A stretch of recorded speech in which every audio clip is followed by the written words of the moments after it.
He would like to go into the budget for 1862, though without making a prejudicial statement. An abuse of constitutional rights could be undertaken by any side. This would then lead to a reaction from the other side. The Crown, for example, could dissolve Parliament 12 times in a row. That would certainly be permitted according to the letter of the Constitution. But it would be an abuse. It could just as easily reject cuts in the budget immoderately. It would be hard to tell where to draw the line there. Would it be at 6 million, at 16, or at 60? There are members of the National Association of this association that has achieved a reputation owing to the justness of its demands. Highly esteemed members who have stated that all standing armies are superfluous. Well, what if a public assembly had this view? Would not a government have to reject this?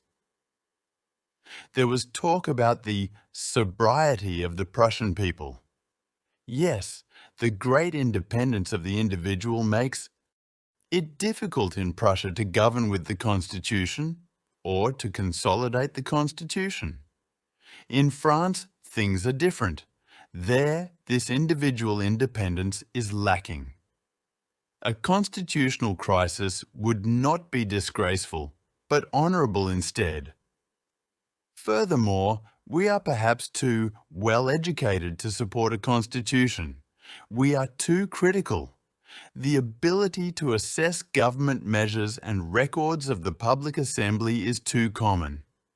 In the country, there are a lot of Catalan conspiratorial characters who have a great interest in upheavals. This may sound paradoxical, but everything proves how hard constitutional life is in Prussia.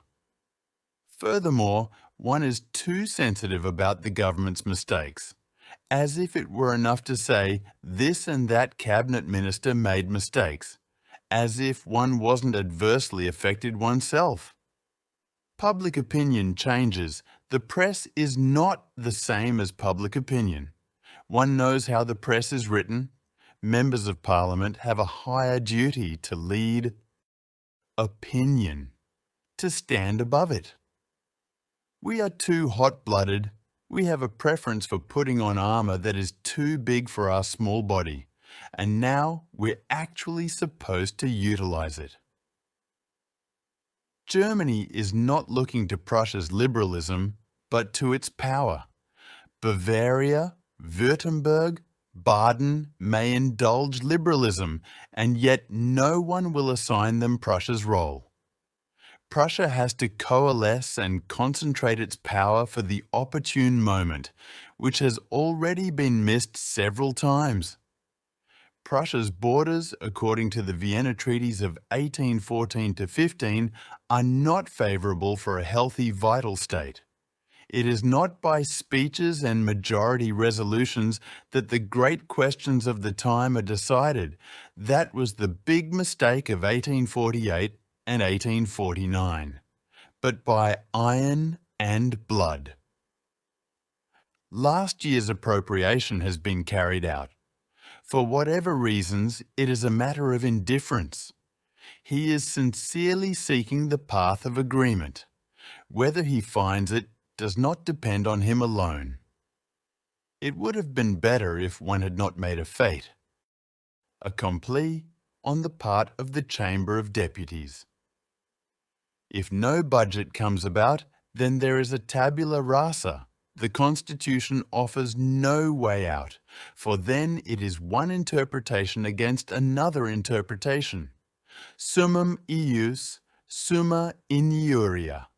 The letter killeth.